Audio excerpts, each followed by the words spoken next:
ज्ञानतिमिरान्धस्य ज्ञानञ्जनशलाकया चक्षुरुन्मिलितं येन तस्मै श्रीगुरुवे नमः।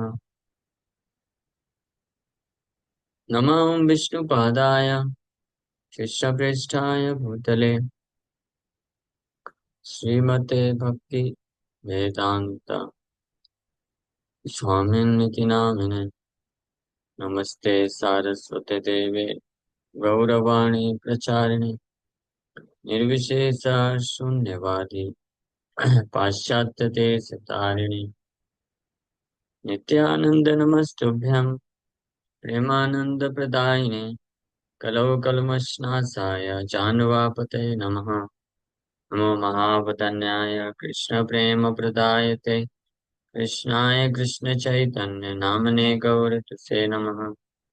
जय श्री कृष्ण चैतन्य प्रभु नित्यानंद श्री अद्वैत गदाधर श्रीवासादि गौर भक्त वृंद। हरे कृष्णा कृष्णा कृष्णा हरे हरे हरे राम राम राम हरे हरे। हरे कृष्ण। तो आप सभी भक्तों का हार्दिक स्वागत है। आज बहुत ही विशेष दिन है। आज इस डिवाइन ग्रेस श्रील भक्ति सिद्धांत सरस्वती ठाकुर प्रभुपाद का आविर्भाव दिवस है, ग्रेस डे। इस डिवाइन ग्रेस श्रील भक्ति वेदांत स्वामी श्रील प्रभुपाद जी के आध्यात्मिक गुरु और सच्चिदानंद श्रील भक्तिविनोद ठाकुर के शिष्य और पुत्र भी हुए। श्री गौर किशोरदास बाबा जी महाराज के ओनली डिसाइपल और फाउंडर ऑफ गौड़ी मठ। तो शिला भक्ति सिद्धांत सरस्वती ठाकुर प्रभुपाद का प्राकट्य 6 फरवरी 1874 में हुआ था। हाँ, और तिथि के अनुसार ही है करने पे भी आज भी 6 फरवरी 2026 है। तो लगभग कितना साल हो गया? 152, ऑलमोस्ट 152 ईयर्स, 152 ईयर्स बैक। और 6 फरवरी 1874 को भी शुक्रवार का दिन था। आज भी शुक्रवार ही, हाँ शुक्रवार है ना आज। हाँ, तो ये एक कोइंसिडेंस है। तो शिला भक्तिदान सरस्वती ठाकुर प्रभुपाद भक्तिविनोद ठाकुर के चौथे पुत्र थे। भक्तिविनोद ठाकुर के 14 चिल्ड्रन, उसमें से एक का देहांत बचपन में ही हो गया था। उनके 8 पुत्र और 6 पुत्रियां थी, इसमें से चौथे पुत्र शिला भक्तिदान सरस्वती ठाकुर प्रभुपाद विमला प्रसाद के नाम से जाने गए। और इनका जन्म हुआ जगन्नाथपुरी में। जगन्नाथपुरी में ग्रैंड रोड, जो सबसे चौड़ी रोड है, जहाँ पे भगवान जगन्नाथ का रथ खींचा जाता है रथ यात्रा के टाइम पे, वहीं पे उसी रोड में आज जहाँ पे गौड़ी मठ है, चैतन्य गौड़ी मठ है, वही स्थान है श्री भक्तिवेदांत सरस्वती ठाकुर प्रभुपाद का जन्म स्थान। और जब जन्म हुआ तो जन्म के समय ही उनके शरीर में जो माँ का अम्बिलिकल कॉर्ड होता है वो ब्राह्मण थ्रेड की तरह लपेटा हुआ था, पवित्र, यानी जन्म से ही वो ब्राह्मण थे, ऐसा बोल सकते हैं।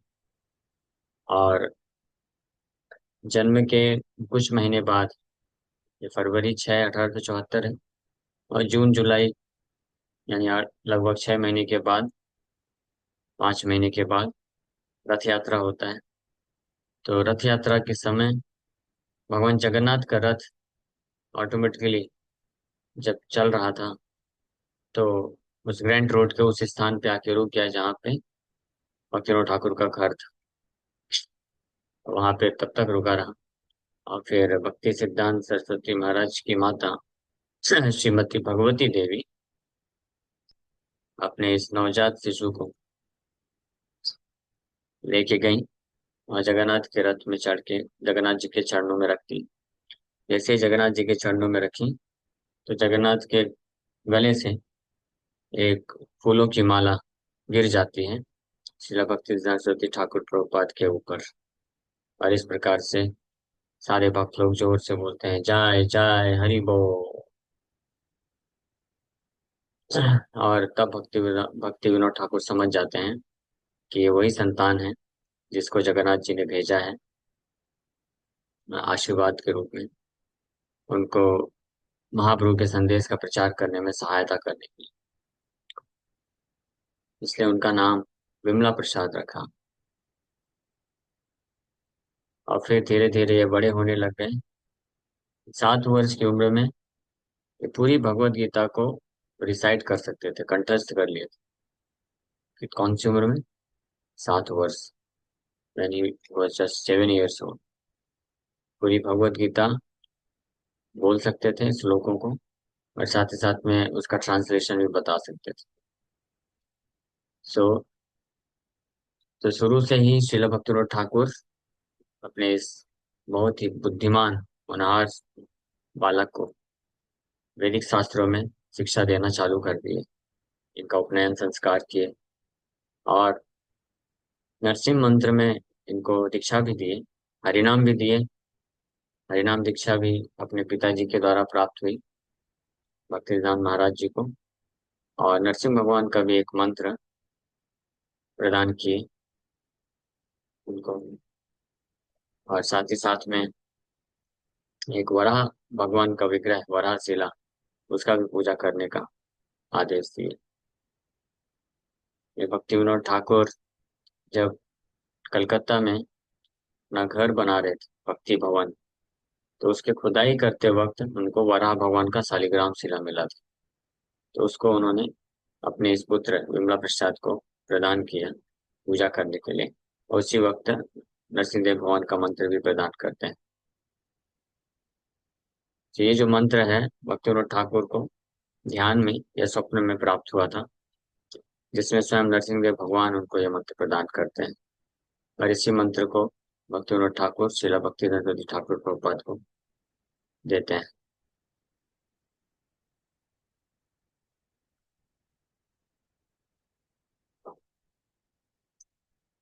सो भक्ति विनोद ठाकुर तो बचपन में एक कथा आती है कि एक छोटे बालक ही थे, मे बी 5-6 years old। भक्ति विनोद ठाकुर मैंगो लेके आए थे, आम। तो भक्तिदान महाराज जी को पता नहीं था कि ऑफर्ड है या नहीं ऑफर्ड है। उन्होंने आम देखा और वो खा लिए। भक्ति विनोद ठाकुर बोले कि क्या किया है तुमने, बिना भगवान को भोग लगाए तुमने इसको खा लिया है, ये महान अपराध हो गया है। ऐसे उनको थोड़ा चेस्टाइज किए, डांटे प्रेम से। भक्ति सिद्धांत महाराज जी जो है बालक विमला प्रसाद 5-6 साल के बालक ही हैं, छोटे बालक। उनको इतना गहराई से उनके हृदय में ये बात घुस गई कि अपने आप को बहुत अपराधी समझने लग गए कि मैंने बहुत महान अपराध किया है।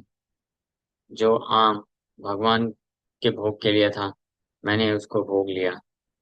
बहुत बड़ा अपराध किया मैंने भगवान के चरण कमलों के प्रति।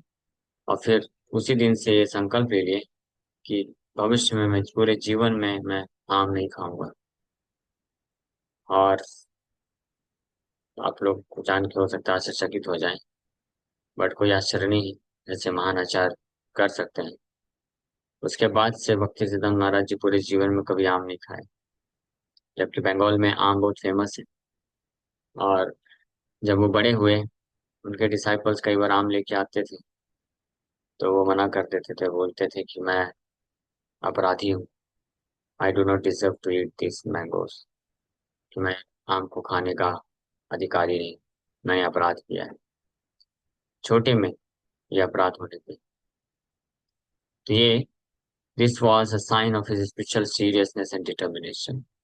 ऐसा अद्भुत उनका आध्यात्मिक गंभीरता और डिटर्मिनेशन था अपने कॉलेज के टाइम पे भक्ति सिद्धांत सरस्वती ठाकुर बहुत ही उत्तम कोटि के विद्वता को प्रदर्शित किए। उनकी विद्वता से उनके शिक्षक लोग भी प्रभावित हो जाते थे, और कई बार तो शिक्षक भी उनसे डिफीट हो जाते थे। जब कॉलेज में पढ़ाई करते थे तो वो क्लासरूम में कम जाते थे, लाइब्रेरी में ज्यादा बैठ के पढ़ते थे। और उनके कॉलेज की लाइब्रेरी की जितनी भी बुक्स थी, वो सारी बुक्स वो पढ़ डाले थे। और कोई भी व्यक्ति उनसे किसी भी सब्जेक्ट मैटर में कुछ भी चर्चा करे, उनके पास वो चर्चा करने के लिए हमेशा उत्तर होता था। किसी भी सब्जेक्ट मैटर में वो घंटों घंटों बोल सकते थे, इतने विद्वान थे। हाँ, और पुस्तकालय की सारी बुक्स को पढ़ लिए थे उसी समय, जब वो यंग ही थे, लगभग 18-19 साल के ही थे। कॉलेज में सारे बुक्स को पढ़ लिए, सारे वैदिक शास्त्रों का अध्ययन कर लिए, कोई भी उनको डिफीट नहीं कर सकता। उसी समय एक ग्रंथ है सूर्य सिद्धांत करके, जो एस्ट्रोलॉजी एस्ट्रोनॉमी का ग्रंथ होता है, शास्त्र ऑन एस्ट्रोनॉमिकल साइंस एंड वैदिक कॉस्मोलॉजी। ये बहुत ही कठिन ग्रंथ है। श्रील भक्ति सरस्वती ठाकुर प्रभुपाद इसको पढ़ के इसको समझ भी लिए, और इसका अनुवाद भी किए बंगाली में। और इतना परफेक्ट अनुवाद था कि उस वक्त के अनेकों महान महान जो विद्वान लोग थे उसको पढ़ करके बड़े आश्चर्यचकित थे और उसको सराहना की। और स्कॉलर्स लोग, विद्वान लोगों ने अ, इनको, विमला प्रसाद को भी टाइटल देते हैं, सिद्धांत सरस्वती का टाइटल देते हैं, सिद्धांत सरस्वती,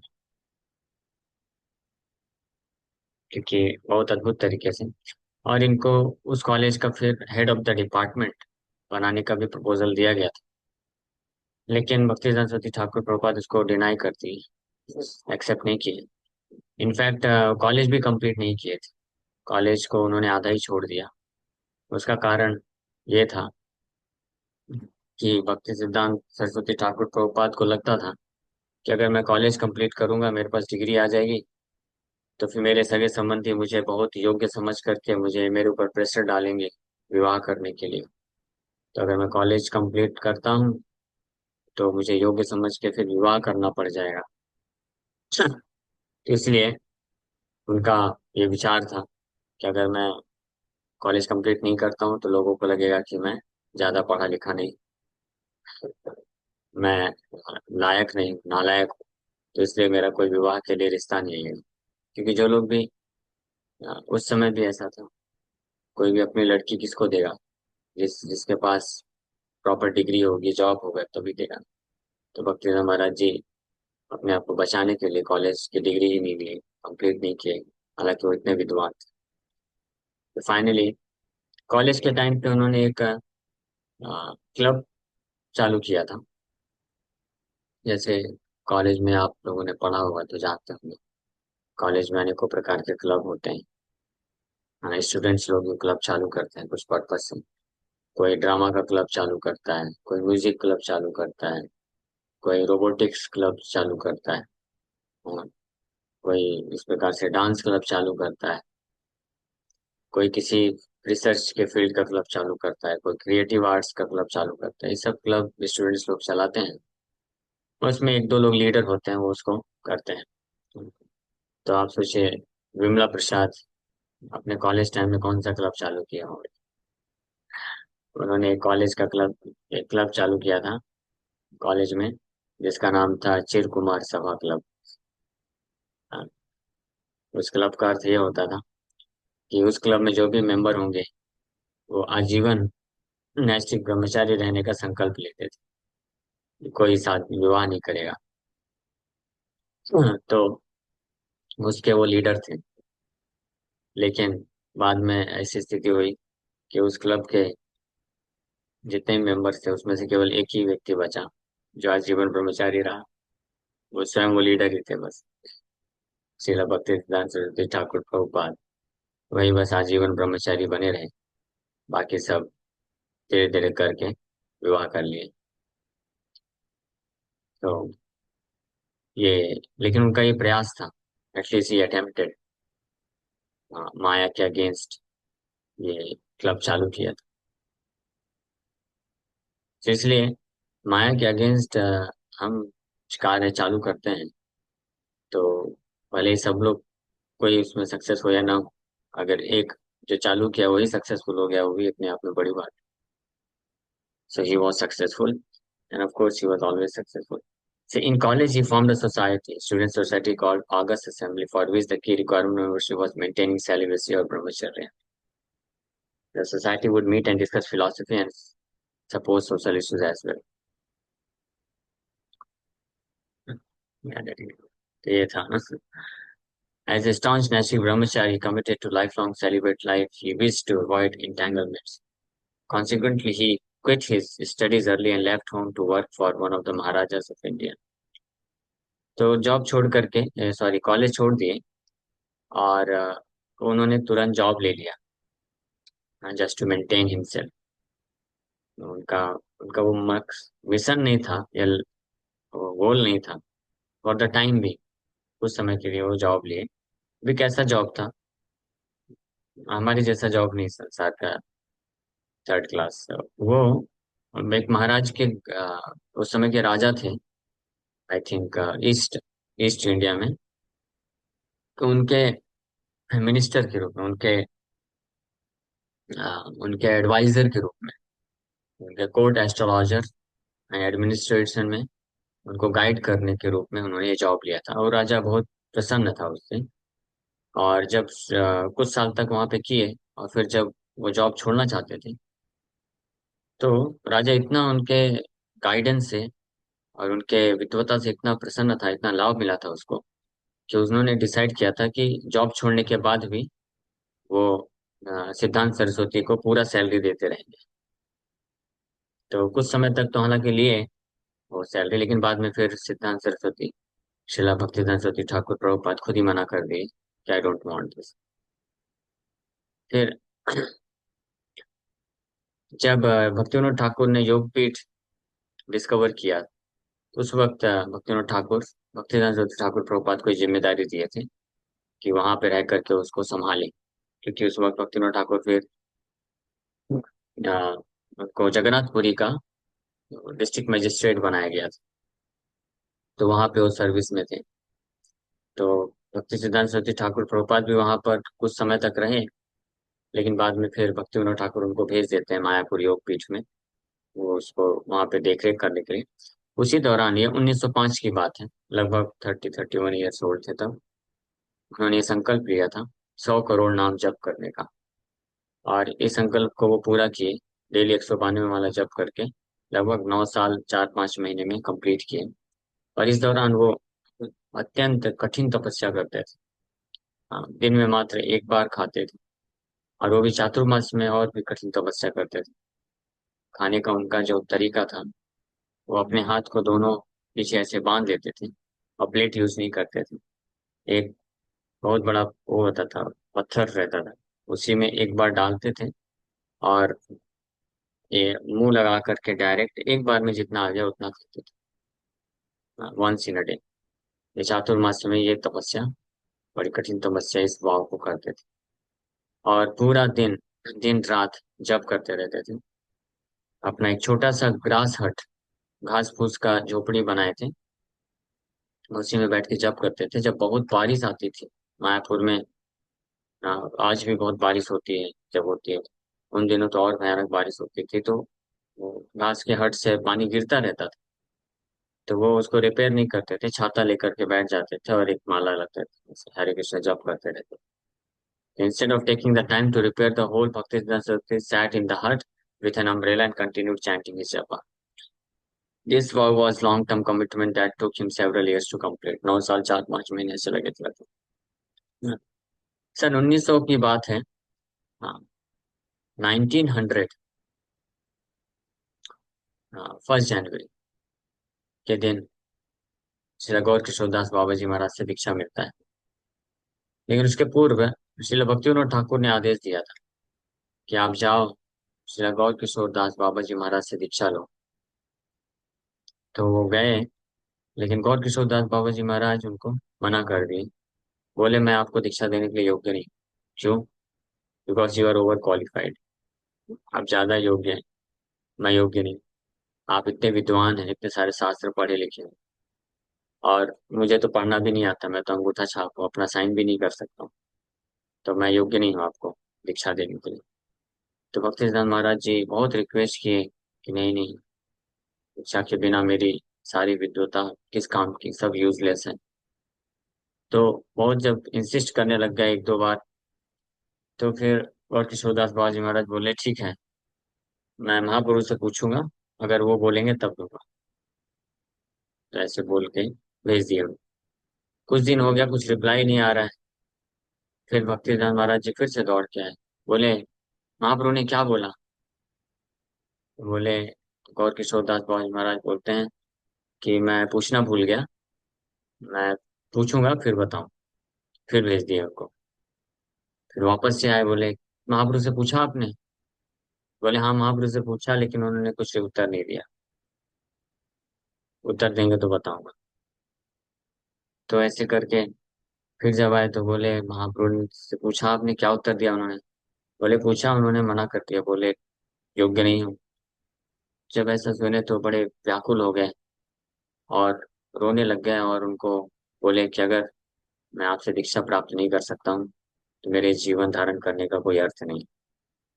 तो मैं अभी इस जीवन को खत्म कर दूंगा। तो जब गौर किशोरदास बाबा जी महाराज देखे उनकी सिंसियर डिजायर, इस स्तर का समर्पण कि अपनी जान के ऊपर भी इसको वैल्यू दे रहे हैं, आश्रय लेना चाहते हैं, तब फिर वो बोले फाइनली ठीक है, आप जाओ स्नान करके आओ। स्नान करके आए तो दीक्षा कैसे दिए? ब्रज की धूल थी, वो धूल लेकर के उनके सिर में फेंक दिए। बोले जाओ, तुम्हारा नाम आज से वार्षभानुवी दयित, वार्षभानुवी देवी दयित दास हो गया दीक्षा। तो ये दीक्षा लेके चले तो गए, और उनको पूर्ण विश्वास था कि गुरु जी ने नाम दे दिया है, और ब्रज नवदीप की धूल फेंक दी, हो गया दीक्षा।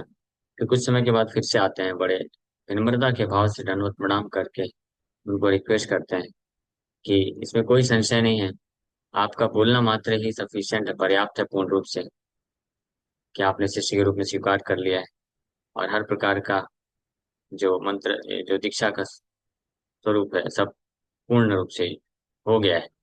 लेकिन फिर भी मैं चाहता हूँ कि समाज के लोग इसको एक्सेप्ट नहीं करेंगे, तो मैं चाहता हूँ कि आप मुझे मंत्र दीक्षा भी दीजिए। तो गौर किशोरदास बाबा महाराज उनकी सिंसेरिटी को देख करके फिर फाइनली उनको बोलते हैं ठीक है, स्नान करके आओ। फिर उनके कर्ण में मंत्र दीक्षा प्रदान करते हैं शास्त्र विधि अनुसार। तो दीक्षा लेने के बाद भक्तिनाथ महाराज जी तब ये 100 करोड़ यज्ञ वाला जो है ये कंप्लीट करते हैं।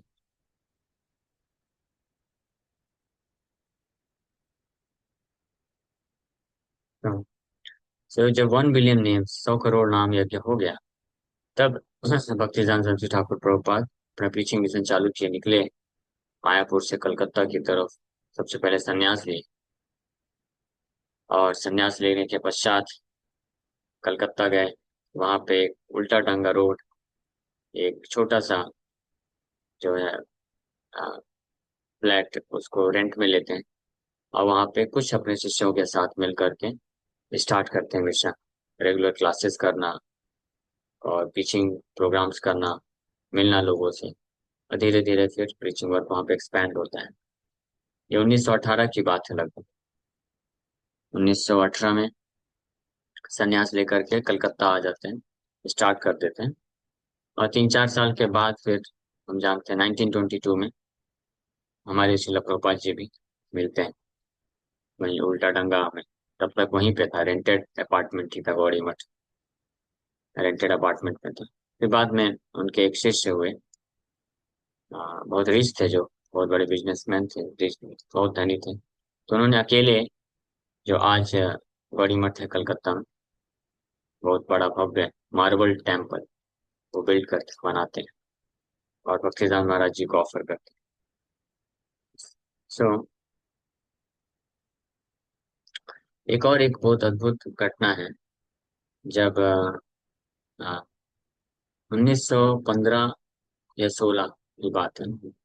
इसमें डेट्स शिला 1915 में शिला भक्तिविनोद ठाकुर का तिरोभाव हुआ। और 1916 में एक साल के अंदर ही शिला गौर किशोर दास बाबा जी महाराज का भी तिरोभाव हो जाता है। जब गौर किशोर दास बाबा जी महाराज का तिरोभाव हुआ तो उनके गौर किशोर दास बाबा जी महाराज के कुछ ये सो कॉल्ड फॉलोवर थे, तथाकथित वास्तविक फॉलोवर नहीं थे। और किशोर दास बाबा जी महाराज ने एक्चुअली में किसी को अपना शिष्य बनाया ही नहीं था, केवल भक्तिदान महाराज जी को ही बनाया था। लेकिन कई लोग उनका लाभ उठाने के लिए उनके इर्द गिर्द अपना भजन कुटी बना करके रहते थे। और समाज में ये डिक्लेयर करते थे कि हम गौर किशोर दास बाबा जी महाराज के फॉलोवर हैं, डिसाइपल, उनकी सेवा करते हैं। और गौर किशोर दास बाबा जी महाराज को कोई फर्क नहीं पड़ता था। कोई आसपास रहता रहे, नहीं रहता नहीं रहे, तो ना तो उनको एक्सेप्ट करते थे ना रिजेक्ट करते थे, न्यूट्रल रहते थे। इससे वो लोग लेकिन लाभ उठाते थे ऐसे। जब शरीर छोड़े तो ये लोग जो सो कॉल्ड उनके बाबा जी हुए डिसाइपल, वो लोग क्लेम करने लग गए कि इनके समाधि हम अपने मठ के पास बनाएंगे, हम इनके डिसाइपल। जैसे आपस में ही वो लोग ही आपस में लड़ाई होने लग गया। ये खबर पुलिस वाले तक भी पहुंच गई, पुलिस वाला भी आया। और कुछ समय के पश्चात भक्ति सिद्धांत महाराज भी अपने शिष्यों को लेकर के पहुंचते हैं वहां पे। और सबके सामने ओपनली बोलते हैं कि I am the only disciple of शिला गौर किशोर दास बाबा जी महाराज। ये एकमात्र मैं ही इनका शिष्य हूँ, इसलिए और किसी का अधिकार नहीं है इनके दिव्य शरीर को स्पर्श करने का। तो वो लोग चैलेंज करते हैं, बोलते हैं कि आप तो सन्यासी भी नहीं हो। हाँ, आपने तो सन्यास भी नहीं लिया, यू आर जस्ट अ ब्रह्मचारी। आप तो एक ब्रह्मचारी बस हो, हम सब रिनंशिएट हैं, बाबा जी हैं, परमहंस हैं, सन्यासी हैं, हम इनके डिसाइपल। तो श्रील भक्ति जी ठाकुर प्रभुपाद बहुत ही बोल्डली रिप्लाई करते हैं, बोलते हैं भले ही मैंने सन्यास नहीं लिया अभी तक, हाँ, but I have strictly followed the vows of celibacy, लेकिन मैं नैष्ठिक ब्रह्मचारी हूँ। और फिर पूरे सबके सामने पुलिस वाला भी वहां पे था, पुलिस वाला भी ये सुन करके हैरान हो जाता है। सबके सामने चैलेंज करते हैं, बोलते हैं कि अगर आप में से, आप जितने भी यहाँ पे सन्यासी खड़े हैं जो बोल रहे हैं कि वो गौर किशोर दास बाबा जी महाराज के शिष्य हैं, तो अगर आप में से कोई भी पिछले एक साल से किसी स्त्री का संग नहीं किए तो सामने आ जाए और इनके दिव्य शरीर को लेके जाए। फिर बोले पिछले 6 महीने में अगर किसी ने नहीं किया है, पिछले 3 महीने में, एक महीना, एक हफ्ता, 3 दिन, अगर पिछले 3 दिन में आप में से किसी ने किसी स्त्री का स्पर्श नहीं किया है, मीन्स संग नहीं किया है, तो आप इनके दिव्य शरीर को लेके जाइए। तो पुलिस वाला जब सुना, तो फिर क्या हुआ कि किसी का हिम्मत नहीं हो रहा था सामने जाने का। हाँ, क्योंकि भक्तिदास महाराज जी बोल दिए थे कि अगर आपने पिछले 3 दिन में अगर किसी स्त्री का संग किए हैं और आप इनके दिव्य शरीर को स्पर्श करेंगे तो आपका विनाश हो जाएगा, ऐसे उनको बोल दिए थे। तो सारे के सारे उनके ऐसे शुद्धता के कारण, ऐसे बोल्ड जो है स्टेटमेंट्स को सुन करके सब डर गए और कोई नहीं आया सामने, सब पीछे हट गए, किसी का हिम्मत नहीं हुआ। हाँ, तो फिर बाद में पुलिस वाला भक्तिदान महाराज जी से, नहीं बाद में नहीं, उसी समय पुलिस वाला पूछता है कि इसका प्रूफ क्या होगा। अगर कोई आके बोल दे कि हाँ मैंने फॉलो किया है, मैं पिछले 3 दिन से किसी स्त्री का संग नहीं किया हूं, तो मैं लेके जा रहा हूँ, तो इसका प्रमाण कैसे देंगे। तो भक्तिदान महाराज जी बोले कि I will believe their words, मैं उनके शब्दों को विश्वास करूंगा, कोई प्रमाण की जरूरत नहीं। इतना बोलने के बाद भी किसी का हिम्मत नहीं हुआ कि आ करके सामने गौर किशोर दास बाबा जी महाराज का शरीर लेके जा सके। तो फिर फाइनली शिला भक्ति सरस्वती ठाकुर प्रभुपाद खुद अपने हाथों से उनके दिव्य शरीर को उठाते हैं, अपने सिर के ऊपर लेके जाते हैं। इस दौरान एक जो है मूर्ख सो कॉल्ड फॉलोवर ऑब्जेक्शन करने लग गया। बोला कि गौर किशोर दास बाबा जी महाराज शरीर छोड़ने के पहले आदेश दिए थे कि उनके शरीर को, उनके पैर को बांध करके और उनको पूरे नवद्वीप में घसीटते हुए लेके जाएं ताकि उनको नवद्वीप का धूल मिल सके। तो हमको ये इच्छा उनकी पूरी करनी चाहिए। तो भक्तिदान महाराज जी फिर भड़क गए। बोले, हाउ डेयर यू, तुम्हारी हिम्मत कैसे हुई ये सोचने के लिए, बोलने के लिए। Out of humility my guru Maharaj was speaking like this. विनम्रता होने के कारण मेरे गुरु महाराज इस प्रकार से बोल रहे थे, लेकिन वास्तव में उनका दिव्य शरीर, वो इतने दिव्य पुरुष हैं कि उनके दिव्य शरीर को तो भगवान कृष्णचंद्र भी अपने सिर में धारण करने में आनंद महसूस करेंगे। और फिर भक्तिनाथ महाराज जी एग्जाम्पल दिए कि जस्ट लाइक शिला हरिदास ठाकुर का जब तिरुभाव हुआ था, तो चैतन्य महाप्रभु खुद अपने हाथों से उनके शरीर को गोद में लेकर के नृत्य किए थे और बड़े सम्मान के साथ समाधि दिए थे। तो इसी प्रकार से वही हरिदास ठाकुर की तरह ही गौर किशोरदास बाबा जी महाराज का भी दिव्य तिरुभाव हुआ है, और उनके भी दिव्य शरीर को कृष्णचंद्र, भगवान कृष्ण भी अपने सिर में धारण करने में सम्मान महसूस करेंगे। तो ये हमारा परम सौभाग्य है कि ऐसे दिव्य महापुरुष को हम बड़े सम्मान के साथ समाधि देने जा रहे हैं। तो उस तथाकथित जो मूर्ख डिसाइपल फॉलोवर था सो कॉल्ड, उसको ऐसे चेस्टाइज करके बड़े सम्मान के साथ फिर लेके जाते हैं और उनको समाधि देते हैं। और किशोरदास बाबा जी महाराज उनको कई आदेश दिए, जिसमें से एक सबसे महत्वपूर्ण आदेश ये था कि only preach about pure devotional service as given by Rupa Sanatana Goswami. रूप सनातन गोस्वामी जिस प्रकार से शुद्ध भक्ति के सिद्धांतों को प्रदान किए हैं, केवल उसी का प्रचार करना। डोंट प्रीच बोगस थिंग, ये सब मत करना। और इसीलिए भक्तिदान महाराज जी एक बहुत ही महान ज्योतिष थे। He was a great mathematician also, बहुत महान बड़े विद्वान थे, गणितज्ञ और एस्ट्रोलॉजर थे। लेकिन गौर किशोरदास बाबा महाराज ने उनको बोला था कि ये सब नॉनसेंस छोड़ दो, ये मत करो, ये शुद्ध भक्ति में बाधा है। तो इसलिए उन्होंने इमीडिएटली उसको त्याग दिया। इसको बोलते हैं समर्पण। हाँ, गुरु के आदेशों को पालन करना। तो उसको त्याग दिया वो। और फिर केवल शुद्ध भक्ति का प्रचार फिर करते थे। And spoke very straight forwardly, boldly, without hesitation. और फिर जब गौड़ी मठ एस्टेब्लिश किए तो धीरे धीरे पूरे भारतवर्ष में, बांग्लादेश, म्यांमार और फाइनली 1930s में अपने कुछ शिष्यों को, सन्यासी शिष्यों को लंदन भी भेजे, और लंदन में भी एक सेंटर ओपन करा दिए थे।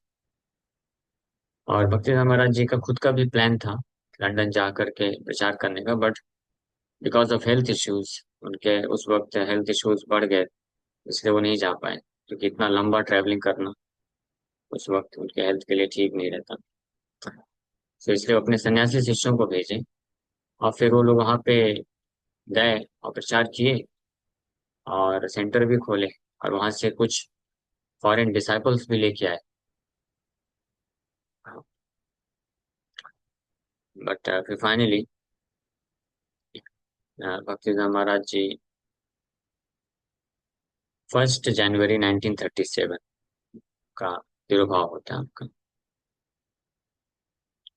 श्री रूप मंजरी, श्री रूप गोस्वामी को समर्पित एक भजन है, श्री रूप मंजरी पदा से ही मोरा संपदा। ये भजन सुनते सुनते इसका स्मरण करते हुए शरीर छोड़े। भक्तिनाथ महाराज जी को नयन मंजरी भी बोला जाता है। नयन मंजरी का अर्थ होता है वो श्रीमती राधा रानी भगवान कृष्ण को एक विशेष प्रकार से जब देखती हैं, तो वो जो दृष्टि है, उसका इनकारनेशन, श्रील भक्ति सरस्वती ठाकुर प्रभुपाद। इसीलिए वो he was very much attach to Shrimati Radha Rani. और कई बार राधा अष्टमी में या श्रीमती राधा रानी की महिमा का वर्णन करते हुए वो भाव विभोर हो जाते थे, वाणी गदगद हो जाती थी, अश्रुधारा बहने लगती। इस प्रकार के भाव को प्रकट किए कई बार। इसके अलावा उनका आखिरी समय में, लास्ट में, और जब प्रवचन वो करते थे तो कई बार घंटों घंटों प्रवचन करते थे। जन्माष्टमी में स्पेशली, जन्माष्टमी के दिन 15 घंटे कंटिन्यूअस कथा करते थे, morning 6 o'clock to night 9 o'clock। उनका मानना था, बोलते थे कि क्योंकि जन्माष्टमी के दिन लाखों की संख्या में लोग आते थे, दर्शन करते थे, तो वो चाहते थे कि जो भी दर्शन करने आ रहा है वो कृष्ण कथा सुने बिना ना जाए। तो इसलिए वो टेम्पल हॉल में बैठ जाते थे और बैच के बैच आते रहते थे, उनको कृष्ण कथा करते रहते थे। फिर ये बैच निकलता था, दूसरा बैच आता था, तो ऐसे करके वो कथा सुनाते। और प्राय भी जब भी लेक्चर देते थे तो 2 घंटे, 3 घंटे, 5 घंटे ऐसे कंटिन्यूअस वो बोलते थे। और जब वो बोलते थे तो ऐसा लगता था कि जो वैदिक शास्त्र हैं वो ही एक मूर्तिमान स्वरूप लेकर के बैठ गए हैं और बोल रहे हैं। वैदिक शास्त्र ही, द पर्सोनिफिकेशन ऑफ वैदिक literature is speaking right now. अलग अलग सारे शास्त्रों से कोट करते हुए बहुत ही फिलोसफिकल तरीके से, दार्शनिक तरीके से सिद्धांतों को स्थापित करते हुए वो प्रवचन करते थे। इसीलिए आप देखेंगे उनके अनेकों शिष्य हैं जो बड़े विद्वान, बहुत स्कॉलर, उनकी भी रचनाएं बड़ी अद्भुत हैं। Prabhupada ji out out of humility, बड़े विनम्रता के साथ एक प्रवचन में बोलते हैं कि although I am not such a big scholar like my other god brothers. Prabhupad ji बोलते हैं कि मेरे जो गॉड ब्रदर्स है, गुरु भाई, वो लोग बहुत बड़े बड़े स्कॉलर हैं, बड़े विद्वान हैं। हालांकि मैं उतना बड़ा विद्वान नहीं हूँ, स्कॉलर नहीं हूँ, which is not true, because Srila Prabhupad ji वो भी बहुत बड़े स्कॉलर हैं। उनकी आप बुक्स पढ़ेंगे और जिस प्रकार से वो इतने सारे रेफरेंस कोट करते हैं, so logically, powerfully, expertly spoke. और श्रील प्रभुपाद जी के राइटिंग्स को पढ़कर श्रील भक्तिवेदांत ठाकुर प्रभुपाद बहुत प्रसन्न होते थे। जब गृहस्थ में थे तब की बात। और एक स्पेशली एक पोयम लिखा था उन्होंने अपने गुरु महाराज के लिए, उनके व्यास पूजा के दिन। वो पोयम को पढ़ करके भक्तिनाथ महाराज जी बड़े खुश हुए थे। और स्पेशली उसमें एक जो स्टैंजा था, चौथा स्टैंजा, हाँ, impersonal calamity thou has moved, God is sentient, ऐसे करके पैराग्राफ लिखते हैं। तो वो पढ़ के बहुत खुश हुए थे और उन्होंने आदेश दिया था कि what ever he rights publish it, कि अभय चरण, हाँ, प्रभु जो भी लिखते हैं उसको पब्लिश कर दो। तो प्रसन्न। और प्रभुपाद जी बताते हैं कि जब भी वो अपने गुरु महाराज भक्तिधाम महाराज जी के पास जाते थे, जब उनको दंडवत प्रणाम करते थे, तो भक्तिधाम महाराज जी भी हाथ जोड़ करके बोलते थे, दासो अस्मि, आई एम योर सर्वेंट। तो इस भाव से, और उनके सारे अपने किसी भी शिष्य को, कोई भी शिष्य उनको प्रणाम करता था तो वो ऐसे हाथ जोड़ करके भक्तिधाम महाराज जी बोलते थे कि मैं आपका दास हूँ। अपने शिष्यों को अपने गुरु के रूप में स्वीकार करते थे। तो श्रीला प्रभुपाद जी का, हमारे प्रभुपाद जी का श्रीला भक्ति सरस्वती ठाकुर प्रभुपाद जी के साथ एक विशेष रिलेशनशिप थी। क्योंकि जब भी ये आते थे, मिलते थे, तो जिस प्रकार से अभय चरण प्रभु के साथ श्रीला भक्ति सरस्वती ठाकुर प्रभुपाद वार्तालाप करते थे, तो बाकी शिष्य लोग देखते थे तो उनको ये समझ में आता था कि इनका कुछ गहरा रिलेशनशिप है, इनका रिलेशनशिप बहुत इंटीमेट है, बहुत कॉन्फिडेंशियल है, हाँ, क्लोज रिलेशनशिप, ये महसूस कर पाते थे, एक क्लोज रिलेशन। भक्ति सिद्धांत महाराज जी क्योंकि बहुत बोल्डली प्रीच करते थे एंड बहुत स्ट्रांग थे, बहुत पुश करते थे अपने शिष्यों को, तो इसलिए उनके ज्यादातर शिष्य उनसे जो है थोड़ा डर, हेजिटेशन रखते थे, उतना खुल के बातचीत नहीं कर पाते थे। और बहुत हृदय में सम्मान की भावना हमेशा रहती थी और थोड़ा काइंड ऑफ फियर भी रहता था, हाँ। लेकिन जब अभय चरण प्रभु को देखते थे तो वो उनके पास जाते थे और बहुत ही ओपन तरीके से और आराम से बिना किसी हेजिटेशन के और डर के उनको प्रणाम करके उनसे वार्तालाप करते थे। तो इससे वो समझ जाते थे कि इन दोनों का कुछ घनिष्ठ संबंध है।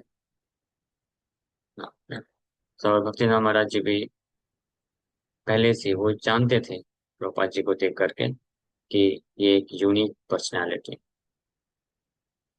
तो फिर इसलिए 1936 में जब ब्रज में थे तो राधा कुंड के पास ही श्रील भक्तिनाथ जी ठाकुर प्रभुपाद अपने हृदय की उन बातों को शेयर कर कर किए थे अभय चरण प्रभु से, हमारे श्री प्रभुपाद जी से, जिन बातों को वो साधारणतः अपने किसी सन्यासी शिष्य से भी शेयर नहीं करते थे। उसी समय उन्होंने बोला था कि अपने हृदय के दुख को प्रकट किए थे जब वो देखे थे कि कलकत्ता में इतना बड़ा जब मार्बल पैलेस मंदिर बन गया है, तो उनके जो डिसाइपल्स है, कुछ disciples, not all the disciples, इन कुछ शिष्य लोग जो है ये भौतिक चेतना से ग्रसित हो गए हैं और केवल इसलिए फाइट कर रहे हैं कि ये ऑफिस मैं संभालूंगा, इस ऑफिस का इंचार्ज मैं बनूंगा, ये रूम मेरा है, ये उसका है। और मिशन इस तरीके से वो थोड़ा थोड़ा डाइवर्ट हो रहे हैं। तो भक्ति महाराज जी अपने दुख को प्रकट करते हुए बोलते हैं कि इससे अच्छा तो होता अगर काश, अगर ये संभव हो पाता कि ये जो मार्बल पैलेस है इसको तोड़ करके इसके मार्बल को बेच करके मैं बुक्स प्रिंट कर सकूं और डिस्ट्रीब्यूट कर सकूं, तो वो मैं समझता कि वो ज्यादा बेटर रहता। और फिर बोलते हैं कि आगुन जल, कि after my departure there will be a fire, कि जब मैं छोड़ के जाऊंगा तो आग लग जाएगी। और वो हुआ भी, हिस्ट्री इतिहास से प्रमाण है कि हुआ था। तो भक्ति महाराज जी ये चीज देख पा रहे थे, बट वो कुछ भगवान, कुछ तो अरेंजमेंट होने के कारण ही was unable to do anything.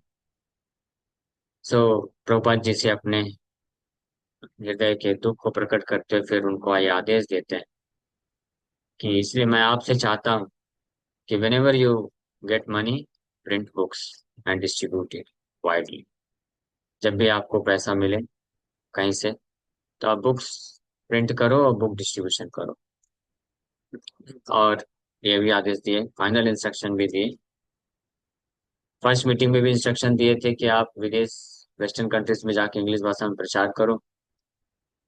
और फाइनली भी प्रभुपाद जी आखिरी 1936 में भक्ति महाराज जी के तिरोभाव होने के कुछ दिन पहले प्रभुपाद जी ने मुंबई से उनको लेटर लिखा था, ये पूछते हुए, अपनी विनम्रता को प्रकट करते हुए लिखे कि आपके अनेकों सन्यासी शिष्य हैं जो आपका बहुत ही उत्तम तरीके से सेवा कर रहे हैं। मैं तो एक गृहस्थ होने के कारण अपनी गृहस्थी की जिम्मेदारी में फंस गया हूँ और मैं आपसे उस उत्तम प्रकार से सेवा नहीं कर पा रहा हूँ। तो कृपा करके बताएं मैं आपकी क्या सेवा कर सकता हूँ। तो भक्ति महाराज जी फिर से उस लेटर का रिप्लाई करते हैं और बोलते हैं कि आप बहुत ही एजुकेटेड, इंटेलिजेंट आप हैं। आप चैतन्य महाप्रभु का विचार इंग्लिश भाषा में वेस्टर्न कंट्रीज में करिए। फिर से वही इंस्ट्रक्शन दिए और उसके फिर कुछ दिन के बाद वो शरीर छोड़ देते हैं। तो प्रभुपाद जी भी फाइनल कंफर्मेशन को मिलता है कि यस, ये मेरे गुरु महाराज मेरे से यही चाहते हैं कि मैं विदेश जाऊं और इंग्लिश भाषा में प्रचार करूं। इसलिए प्रभुपाद जी उसको अपना जीवन और आत्मा समझ करके पूरा 70 वर्ष की उम्र में भी वो पूरी तरीके से तत्पर होकर करने के लिए तैयार थे, इस भावना से कि अपने गुरु का इंस्ट्रक्शन फॉलो करते करते अगर मैं मृत्यु भी हो गया तो भी वो मेरा success. At least I attempted to follow the instruction of my guru महाराज।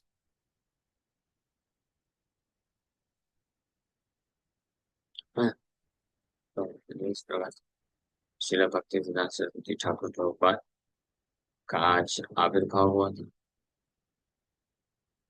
और वैसे तो और भी बहुत कुछ है उनके बारे में, उन्होंने कैसे प्रचार किया और क्या क्या बहुत सारे बड़े बड़े फेस्टिवल्स वो ऑर्गेनाइज करते थे जिसमें लाखों की संख्या में लोग जो है आते थे, प्रसाद पाते थे, दर्शन पाते थे। म्यूजियम का कॉन्सेप्ट भी भक्ति महाराज जी का था। और बड़े बड़े हाई क्लास गवर्नमेंट ऑफिशियल्स को इनवाइट करते थे वो भी उनके प्रति बड़े फेवरेबल हो गए थे।